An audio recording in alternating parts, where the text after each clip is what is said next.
this video will finally give you clarity.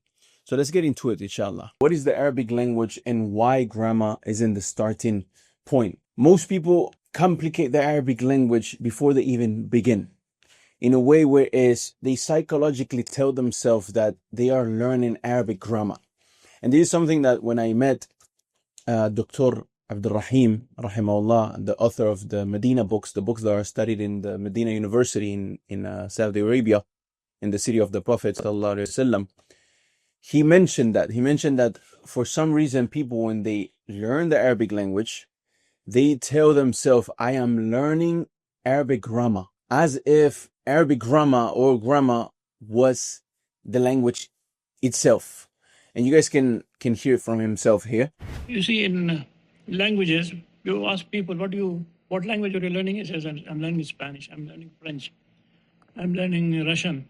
But if you ask a man who's learning Arabic, he doesn't say, I'm learning Arabic. He says, I'm learning Arabic grammar. There's a mindset which is wrong.